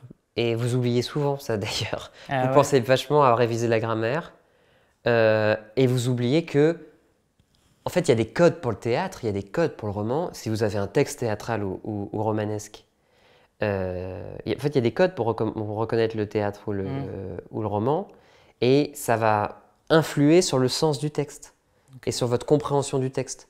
Donc ça se révise aussi. Donc oui, vous reprenez les séquences. Vous avez vu ce que c'était qu'un pamphlet, vous avez vu ce que c'était que des mémoires, vous avez travaillé sur des poésies, vous avez tous lu, j'en suis quasiment certain, c'est au programme en 3e, des autobiographies. Vous savez ce que c'est qu'une autobiographie, ça va vous servir si vous avez un texte autobiographique lundi. Vous savez ce que c'est que la science-fiction, vous avez la partie rêver, la science, etc. Ben voilà, ces choses-là, c'est hyper important de les connaître. Il y avait des grands titres, des grandes sections. Pour la rédaction, ça va vous permettre... Par exemple, si votre rédaction vous demande d'écrire quelque chose d'épique, un combat encore une fois, et ben il va falloir que vous restiez dans... Un moucheron je et un dis ça lion. par hasard, entre un moucheron et un lion. Et ben ça vous oblige à rester dans un certain registre. Et donc vous savez à quoi on reconnaît un registre épique et donc vous allez l'appliquer au moment d'écrire. Et vous n'allez pas partir dans une longue description par exemple. Parce que non, une description, si on vous demande de décrire un combat dans un registre épique, ben, si vous partez dans une description, vous êtes hors sujet. Donc oui, c'est important de connaître les séquences. Et ça, c'est une question d'ailleurs. Est-ce qu'on peut faire un hors-sujet en choisissant, par exemple, le sujet d'invention? Ah, bien sûr, bien sûr. Ok. Alors ça aussi, bon. Sujet d'invention. C'est Nono qui nous demande ça. Non, mais c'est normal, c'est totalement légitime de se poser cette question parce qu'il y a tout le temps des hors-sujets sur le sujet d'invention. Si vous n'avez jamais fait de sujet d'invention pendant l'année, je vous déconseille de le prendre quand même. Le risque du sujet d'invention, c'est de se dire que je peux faire ce que je veux à partir de la question qui est posée. Mais le sujet d'invention, il est quand même très précis. Si on vous dit, c'est l'histoire d'un... voilà, le soldat, c'est un soldat... Je vous prends cet exemple parce que j'avais corrigé un sujet d'invention comme ça, moi, une fois. Et vous imaginez un soldat qui déserte pendant la guerre de 14. Donc un soldat qui se lève des tranchées et qui sort, qui s'en va. J'avais tombé sur un sujet d'invention. Il faut vous raconter ses états d'âme, comment il se sent au moment de déserter et qu'est-ce qu'il va faire. Bon, je suis tombé sur une copie, moi, qui s'est dit, ben, il se lève et il va au McDo. On est en 1918. Il ne va pas à McDonald's. Il va pas. Je n'ai pas dit la marque. Il ne va pas dans un fast-food en réalité. C'est pas possible. Donc attention aux anachronismes. Vous dites pas tout ce que vous voulez. Si on vous demande que ce soit un texte réaliste, si on vous dit dans un texte réaliste racontez ce poilu qui déserte, il prend pas un vaisseau spatial, il se bat pas contre un dinosaure. Vous êtes dans quelque chose de très précis. Si on vous dit faites la description d'un paysage. Le héros du texte que vous avez lu, qui a été au sujet de toute l'épreuve, ce héros sort de chez lui et tombe devant un paysage d'apocalypse. Décrivez ce paysage. Vous avez 1h30 pour décrire un paysage d'apocalypse. Ben, vous décrivez des avions explosés au sol, des flammes, etc. Mais vous ne décrivez pas le personnage qui s'avance dans le paysage apocalyptique, qui évite les météorites, qui va traverser le champ de bataille, etc. Parce que c'est hors sujet. On vous demande une description. Donc voilà pourquoi je dis que le sujet d'invention, il est trompeur parce qu'on peut trop rapidement croire qu'il suffit d'inventer quelque chose et de partir dans tous les sens. Non, c'est précis le sujet d'invention. C'est quelque chose de limité. Alors évidemment, ça laisse plus de place à l'imagination, mais il y a bien un cadre. Demandez-vous bien qu'est-ce qu'ils veulent que je fasse. Est-ce qu'ils veulent que j'écrive quelque chose de comique, de tragique, de triste? Est-ce qu'ils veulent une description? Est-ce qu'ils veulent de l'action? Voilà. Donc il y a beaucoup de questions à se poser avant de se lancer dans l'imagination. Et ouais, c'est ça, on a quand même des consignes. On a Okaka qui nous demande doit-on écrire au discours direct? Ça peut dépendre, ça, non? On peut nous demander d'écrire. Des fois, ça ne sera pas du tout précisé. Si ce n'est pas l'objet, si ça ne te dérange pas, si le contraire n'est pas dit, oui, écrivez au discours direct. Y a pas de souci. Vous allez jouer de toute façon avec les discours direct, indirect libre. En revanche, si on vous dit décrivez un paysage ou ce qu'est en train de se dire un personnage, ce sera plus difficile de mettre, par exemple, ça sera facile le discours indirect libre, plus difficile un discours direct, à moins qu'il dialogue avec lui-même dans sa tête. Mais voilà, soyez cohérent en fait. Le problème, c'est la cohérence. Assurez-vous que ça tient debout. Et des fois, on va vous dire écrivez un texte au discours direct dans lequel tel personnage s'adresse à tel personnage. Alors là, vous n'avez pas le choix. Donc vraiment prendre au sérieux le sujet, regarder tous les mots et voir ce qu'on vous demande. C'est ça, ouais. Et dans le questionnaire, on nous demandait comment on peut améliorer son expression écrite. Alors, bon, là encore une fois, c'est quelque chose que vous travaillez depuis des années parce que vous avez des textes de rédaction, d'imagination depuis que vous êtes en primaire. Donc, c'est quelque chose qui se travaille sur le temps long. C'est pas en 3 jours que vous allez radicalement modifier votre expression écrite, faire des rédactions, faire des brouillons, recommencer, se tromper, rayer, refaire, etc. Ouais. Encore une fois, je vais être le plus concret pour vous. Donc, en 3 jours, qu'est-ce que je pourrais vous dire le jour J, quoi. Le jour J, il n'y a que 2-3 astuces de base quoi, pour avoir une bonne expression écrite. Éviter des erreurs du genre mettre l'adjectif devant un nom. Oh, la blanche colombe. Oh, le gai souriceau. Ah ouais. C'est lourd. C'est pas faux, hein. Ouais. C'est lourd, c'est inélégant, c'est très emphatique, c'est un peu snob. Ok, Ça, c'est pour ça que ça me évitez. fait rire un peu, je pense. Je suis un peu snob. Par contre, c'est drôle. Mais oui, mais ça, c'est drôle. Ouais, mais ouais. si vous voulez l'écrire, vous écrivez un texte sérieux et que vous rigolez, Ouais. vous avez manqué votre effet. Ouais, bah Donc ouais. ça marche pas. Évitez les répétitions. Encore une fois, on vous demandera peut-être pas d'écrire un poème, c'est possible, mais s'il n'y a pas besoin de mettre d'anaphore, évitez les répétitions aussi. Ah oui, pour le sujet d'argumentation, il y a quelque chose aussi, il y a un tic. Ça, c'est dur à gérer, mais c'est important. Il faut que vous mettiez des connecteurs logiques. Ainsi, je pense que oui, la poésie peut nous aider à connaître nos sentiments, mais aussi le monde. Et donc, le poème de Lamartine, Le Lac, est très important pour nous apprendre ça et ça. Donc ça, c'est bien. Ainsi, donc, en effet. Mais il ne faut pas en abuser. Ouais. Donc, le poème est bien. Et Par donc, je pense... conséquent. Et par conséquent, Ouais. en revanche, de surcroît, cela dit pourtant... Mais non, voilà. pas à chaque Non, début de phrase. pas à chaque début de phrase. Essayez de les doser, de les Ouais. gérer, varier. Mettez pas toujours les mêmes, puis vous pouvez de temps en temps ne pas en mettre. Donc donc les adjectifs devant les noms, les répétitions d'adverbes ou de connecteurs. Et je dirais mon dernier conseil de votre expression écrite, surtout, faites des phrases courtes. Ah ouais. Ah ouais. Ouais, tu peux C'est très facilement, compliqué de faire des phrases ouais, longues. voilà. Vous savez, si vous êtes un... Enfin, si on vous dit depuis des années que vous écrivez très très bien, que vous maîtrisez la langue, que vous faites des très beaux textes, vous savez que vous maîtrisez les phrases longues, mais en général des phrases courtes. Vous pouvez, n'allez pas par 4 chemins. Le personnage se lève et regarde par la fenêtre. Point. Il ouvre la fenêtre et est frappé de stupeur. Point. Vous pouvez dire ça peut paraître un peu pauvre, mais pas forcément. Si vous êtes vraiment à l'aise avec les phrases longues, vous savez que vous les faites bien, tant mieux. Mais des points, des virgules, on prend son temps. Puis même, ça va vous aider à structurer votre pensée. Parce qu'au bout d'un moment, vous allez être chaud. À un moment, vous êtes vraiment lancé, vous allez écrire. Et vous allez faire des phrases interminables, etc. Parce que vous avez confiance. Mais pensez à ponctuer, mettre des points, des virgules. Vraiment, les phrases courtes, vous serez plus facilement compris. Oui, aussi, oui, parce que quand tu fais une phrase très très longue, tu peux facilement te perdre toi-même. C'est ça, vous mélangez les propositions, on ne sait plus de quoi vous parlez, votre syntaxe est complètement catastrophique. La syntaxe, c'est l'ordre des mots dans la phrase. Donc, avec une phrase courte, vous allez mettre les mots plus facilement dans l'ordre, forcément, dans une phrase longue. Voilà. Carrément, ouais. Mais ça, c'est vraiment un conseil de style, c'est bien vu de faire des phrases courtes. Ok, voilà. Bah, entendez-le. On avait Siem tout à l'heure qui nous demandait y a-t-il un plan précis ou des procédés d'écriture conseillés pour le sujet d'imagination? Ah non, alors il n'y a pas de plan pour les sujets d'imagination. Hein. Les plans, on y viendra peut-être tout à l'heure, mais les plans, c'est surtout pour le sujet d'argumentation. Il y a des types de plans. Voilà. Votre plan pour le sujet d'imagination, essayez d'être logique, ménagez une chute, dites pas tout de suite. Amener les choses, mais encore une fois, ça dépend vraiment du sujet pour le sujet d'imagination. Hein. Je crois que la bonne technique, qu'est-ce que je pourrais vous donner comme technique pour le sujet d'imagination? Faut que vous commencez par la fin. Commencez pas par écrire la fin, mais il faut que vous sachiez vraiment où vous alliez. Si vous commencez par les deux personnages se regardèrent et l'un dit à l'autre laisse-moi tranquille, non, jamais je ne viendrai avec toi dans cette soucoupe. Et puis vous savez pas du tout où ça va aller. Non. Réfléchissez au brouillon. Ouais, voilà, j'allais dire, il y a Okaka qui demande est-ce que du coup le brouillon est utile pour la rédaction? Eh bien oui, parce qu'au brouillon, réfléchissez à où est-ce que vous allez.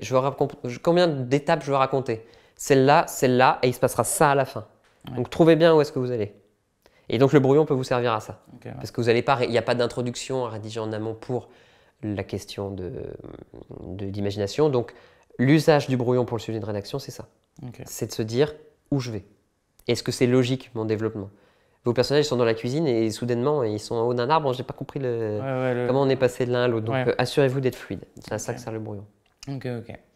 Dans le questionnaire, on nous demandait aussi si on a des références pour faire le sujet d'argumentation, mais qu'on a eu de mauvaises notes au brevet blanc, vaut-il mieux choisir le sujet d'invention?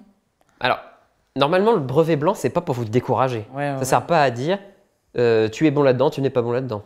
C'est pas ça que ça sert, c'est un entraînement. Donc si vous avez raté votre brevet blanc, l'enjeu c'est que vous avez bien relu le brevet blanc, vous avez relu les commentaires de votre enseignant, vous avez compris pourquoi vous vous êtes trompé et donc normalement le jour du brevet, vous ne refaites pas les mêmes erreurs. Justement, ça peut te permettre de dire ah bah voilà, au moins je sais que je ne dois pas refaire ça. Ah oui, il ne faut pas se laisser impressionner par le brevet blanc si vous avez eu une mauvaise note. Le jour J, allez vers le sujet que vous vous sentez le plus fort. Si vous êtes plutôt fort en sujet d'imagination et que ce jour-là, lundi, ça ne vous dit pas trop, mais par contre sur le sujet d'arguments, vous avez plein d'arguments, lancez-vous sur le sujet d'argumentation. Si vous savez ce qu'il faut faire, rappelez-vous bien ce qu'il faut faire pour le sujet d'argumentation, et vice-versa, et ben faites-le. Faites-le. Vous ne laissez pas dépasser par les résultats que vous avez eus. Vous vous connaissez quand même un petit peu. Ça fait 4 ans qu'on vous note, que vous êtes au collège, que vous faites du français. Vous savez un peu vos points forts et vos points faibles. Il faut mieux… Alors, par contre, ce qui peut arriver, c'est que aucun des deux sujets vous inspire. Mais tu es obligé d'en faire un. Alors là, il faut en faire un. Évidemment, vous n'allez pas passer à côté des 40 points. Donc, on en fait un quand même. Alors là, oui, on peut se prendre en référence les résultats, pas seulement du brevet blanc, mais de l'année. Qu'est-ce que j'ai surtout fait pendant l'année? Des sujets d'argumentation? Est-ce que j'avais des bonnes notes? Ouais, plutôt. La rédaction, l'imagination, c'était pas top. Bon, bah, aucun des deux sujets m'inspire. Je vais dans l'argumentation. Voilà. Encore une fois, ça me paraît logique tout ça. Oui. Il faut se sentir le plus à l'aise possible. Voilà. Il y a peut-être plus de chances que vous soyez inspiré par aucun des deux, donc attendez-vous à ça. Mais si vous vous sentez bien, allez-y. Attention à l'excès de confiance, c'est là qu'on part dans leur sujet, avec le poilu qui finalement monte dans une fusée. Voilà. C'est un élève qui était très en forme et se sentait bien inspiré, il a oublié le sujet. Et justement, est-ce que tu as des… On nous demandait à quoi peut ressembler un sujet d'imagination, si tu as des petits exemples en tête. Là, encore une fois, je vous invite à aller voir la vidéo de School Move qui reprend le sujet de l'année dernière. Vous allez avoir un exemple. Je l'ai noté, moi, quand même. Vous l'avez, cette vidéo, quand vous tapez la commande Express dans le chat, ça vous renverra directement à cette vidéo dont il parle. Moi, j'avais noté l'année dernière, c'était « Le moucheron sonne la victoire et va partout l'annoncer ». Imaginez le récit que fait le moucheron de son combat victorieux aux autres animaux. Et après, il y a des détails. Donc, il faut que le moucheron parle à d'autres animaux. Si vous racontez comment le moucheron est heureux d'avoir gagné, c'est pas ça. En fait, c'est pas ça qu'on vous demande. On vous demande un discours. Là, pour le coup, discours direct. Justement, on nous demandait, pardon, je t'ai un petit peu coupé. Non, mais… Mais Iman demandait si tu peux vite fait expliquer discours direct et indirect. Oui. Le discours direct, c'est quand vous rapportez directement les paroles de quelqu'un. Elsa dit… Est-ce que tu peux expliquer vite fait le rapport entre discours direct et indirect? 2 points, ouvrez les guillemets, verbe d'introducteur. Elsa dit, vous avez le verbe dire, vous avez 2 points, et vous avez les guillemets. Ça, c'est des indices, on est au discours direct. Je ne me mets pas à la place d'Elsa. Je dis exactement ce qu'elle a dit. Elle a dit, est-ce que tu peux expliquer le discours direct et indirect? Maintenant, si c'est moi qui vous dis, Elsa m'a demandé de vous expliquer la différence entre le discours direct et indirect. Il n'y a pas de guillemets, il n'y a pas de 2 points. Par contre, il y a encore un verbe de parole. Elle m'a demandé quelque chose. Donc, vous comprenez que je suis en train de dire ce qu'elle m'a demandé. On est un peu dans l'Inception, là. Je suis en train de revenir à ce qu'elle était en train de me dire. Elsa m'a demandé de vous expliquer la différence entre les discours. Je ne redis pas sa phrase telle qu'elle l'a prononcée, je rapporte juste ses propos. Et le plus compliqué, le discours indirect libre, il va falloir que vous alliez voir un petit peu plus la leçon, mais le discours indirect libre, c'est la même chose que le discours indirect, sauf que je ne reprends même pas un verbe de parole. Tu peux réexpliquer la différence entre le discours indirect et le discours indirect libre? Et oui, ça c'est sûr que c'est une question compliquée, etc. J'ai repris ces mots en fait, mais il n'y a pas de verbe de parole pour le dire, il n'y a pas de guillemets, il n'y a pas de 2 points. Donc ça, c'est un contexte qui vous permet d'avoir ça. Par exemple, s'il y a un changement de personne, quand tout d'un coup le narrateur ne dit plus « il dit ceci, il dit cela », mais donne tout d'un coup une parole qui a un rapport avec l'énonciation, qui a un rapport avec le sujet, au présent, avec un jeu tout d'un coup, là vous pouvez vous dire « ah tiens, mais c'est plus le narrateur qui parle, c'est le personnage ». Voilà, donc ça c'est subtil, il faut aller faire des exercices pour bien avoir le discours indirect libre. Discours direct c'est très simple, hein, vraiment, verbe de parole, 2 points guillemets, vous avez votre discours. Discours indirect libre, si vous avez bien le verbe de parole, il dit, elle crie, elle chante, elle répète, tous les verbes où on dit que quelqu'un est en train de parler. On rapporte son propos, quoi. Voilà. On avait aussi une question de Lumi tout à l'heure, qui nous demandait, pour la partie rédaction, est-ce que vous sauriez combien de lignes il faut écrire en moyenne? Donc, bon, Morgane nous dit, on peut avoir d'un peu tout. Il y en a qui disent 30, 50. Ah, alors 30 lignes, ça va être court, quoi, quand même. Ouais, 30 lignes, c'est même plutôt 30 court. lignes, vous avez quand même 1h30, 1h15 et demie. Ouais. 30 lignes, ça fait quoi, un recto verso? Si on peut dépasser, c'est quand même pas mal. Ouais. Et encore une fois, attention au péché de faire 10 pages. Ouais. Copie double, vous êtes sûr que vous êtes dans les... Une copie double, on est sûr d'être dans les clous. Ok. Mais si vous faites un peu moins, ça passe aussi. Ça, c'est assez... Ouais, puis Le but, c'est quand même la cohérence de l'histoire, quoi. J'imagine que ça dépend peut-être aussi un petit peu de comment t'écris. Si t'écris avec des toutes petites pattes de mouche ou Ah oui, si t'as alors ça... une écriture très ronde. Si vous savez que vous écrivez gros, parce que vous le savez honnêtement, hein, oui. et que vous vous dites c'est bon, j'ai ma demi-page, puis vous avez écrit comme ça, non, ça marche non, pas. vous savez très bien que vous n'avez pas... De Ouais. toute façon, l'histoire ne sera pas assez cohérente, il faut quand même développer une petite histoire, quoi. On n'y va pas à l'impression, je veux impressionner le jury, je veux essayer de... Je mets qu'une phrase, mais très poétique. Ouais. Non, alors ça marche absolument jamais. Mais tout à l'heure, j'avais vu comment faire, quelqu'un qui demandait comment faire rêver les rédacteurs. Oui, ça marchera pas. Ne faites pas rêver. Si vous êtes très sincère et que vous racontez vraiment une histoire cohérente, ça fait rêver, ça. Ouais. Sautez pas des lignes à chaque phrase non plus, c'est tricher. Okay. J'écris une phrase, hop, je vais à la ligne. J'écris une phrase hop, pour gagner de la place. Non, ça se voit aussi. Et faites pas des blocs de recto verso entiers sans paragraphe. Voilà, vous faites des paragraphes de 10 lignes, vous allez à la ligne. Encore une fois, c'est cohérent. Au brouillon, vous pourrez préparer dans tel paragraphe, je raconte cette étape, dans tel autre paragraphe, cette étape, dans tel autre, cette étape, etc. Okay. Donc voilà, il faut être rigoureux. On va juger votre capacité à vous organiser dans une histoire. Mais et on a Okaka qui demande est-ce que c'est grave si on écrit petit? Est-ce qu'on perd des points? Non. Non, si c'est lisible. Si c'est lisible, voilà. L'enjeu, c'est la lisibilité. Mais même si vous écrivez gros. Oui. Tant que c'est lisible, c'est bon. Que ce soit lisible. T'inquiète pas. Que le propos soit cohérent. De toute façon, vous n'allez pas changer ça en 3 jours, donc il ne faut pas s'inquiéter là-dessus. Il n'y a pas une police question, qui dit toi, tu as écrit en 3 pixels, c'est mort. Focalisez-vous vraiment sur le contenu et vous angoissez pas avec la taille de votre écriture. Vraiment, le contenu, la cohérence du contenu, c'est ça qui compte. Et Grace qui demande est-ce que le typex peut faire perdre des points justement dans tout Utilisez-le proprement. Comme l'effaceur. Hein. On essaye de ne pas faire des grands brouillons. Vaut mieux. Il n'y a pas de notation quoi. sur soin, le moins possible. Ça peut arriver. Oui, mais on barre proprement le mot. Voilà, c'est juste essayer d'être le plus propre possible, rendez pas un torchon et ça sera bien vu. Voilà. Ok, et Soleil qui nous demande de combien on peut dépasser la quantité de lignes demandées. Il n'y a pas de limite. Il n'y a pas de limite. Il n'y a pas de limite. Mais comme tu disais, on évite. Ça sera un piège pour vous si vous vous lancez dans quelque chose de très long. Parce que tu n'as pas le temps forcément.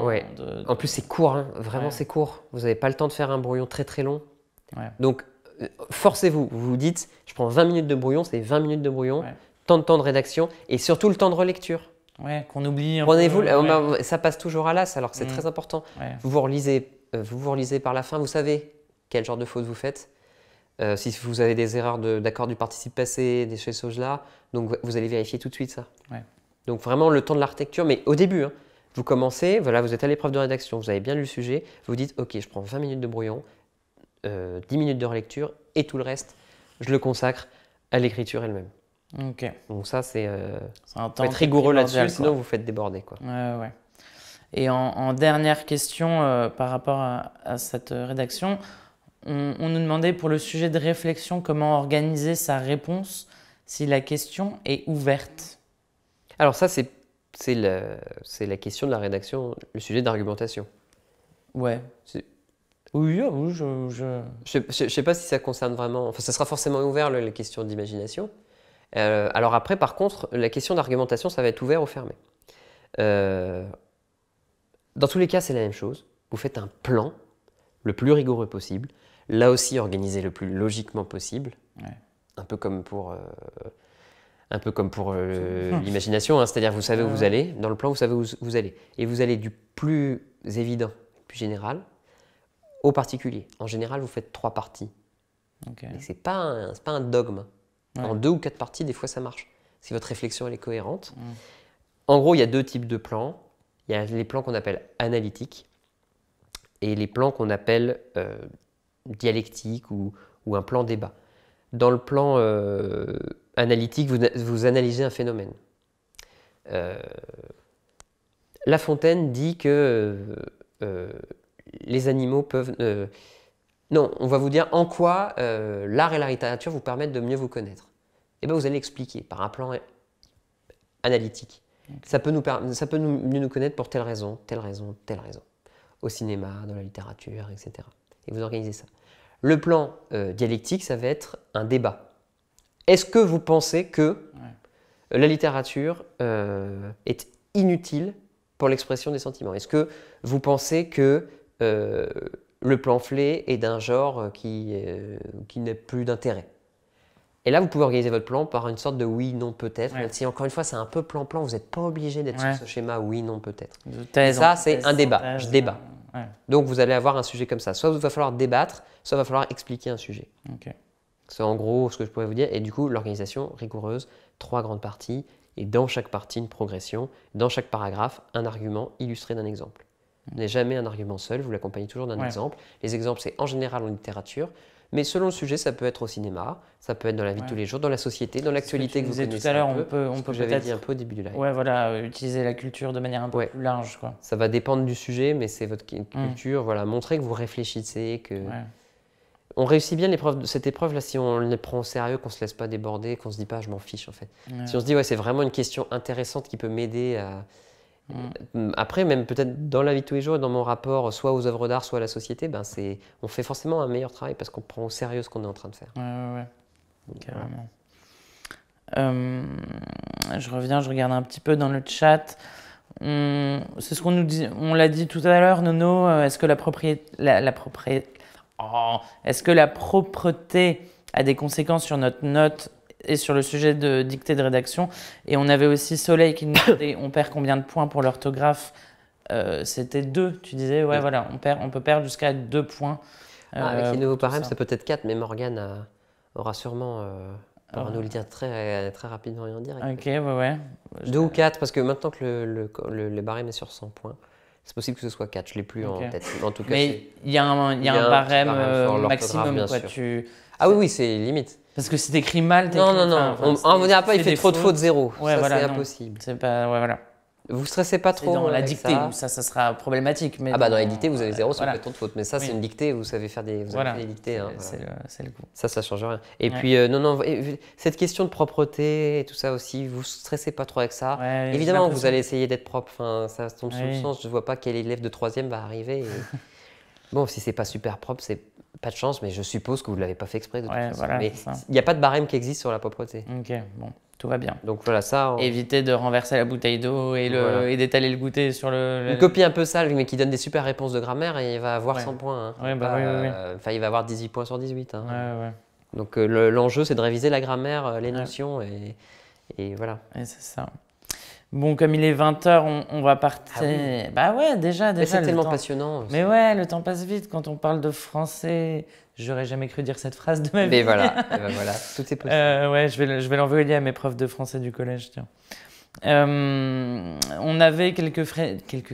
Mais voilà, je sais même plus parler, tu vois. Bah oui, parce qu'on a tellement dit. Bah ouais, c'est ça. On avait quelques questions un peu en vrac.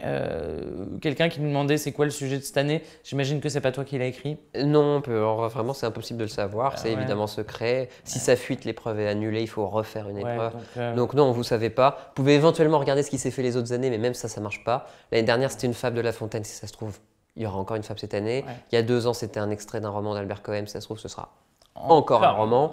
Donc non, le sujet, vous ne pouvez pas anticiper. Il y a des choses qui reviennent forcément, les réécritures, la question des fonctions, voilà.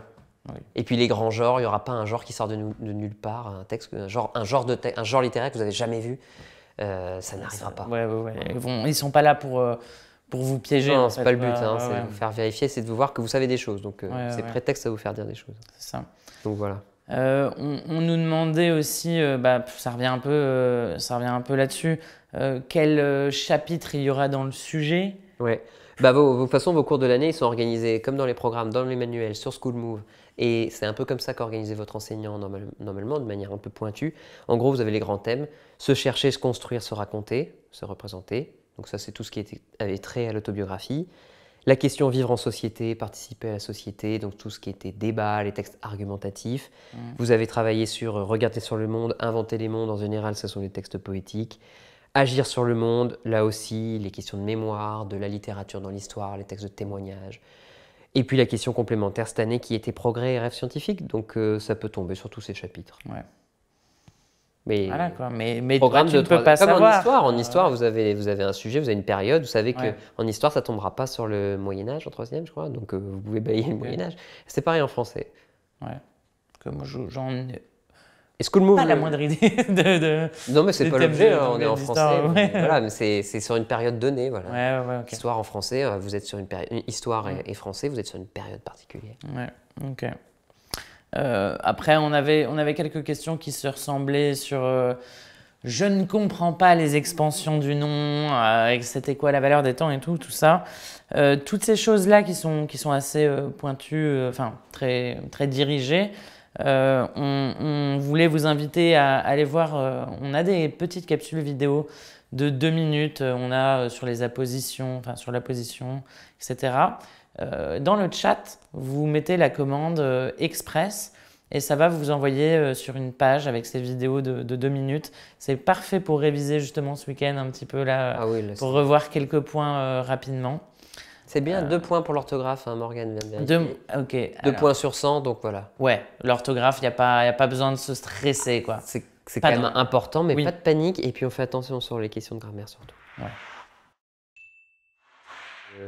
Je suis aussi sur le chat en ligne de School Move. C'est vrai, ouais. Donc, Peut-être tu peux vite fait en parler du chat, toi qui.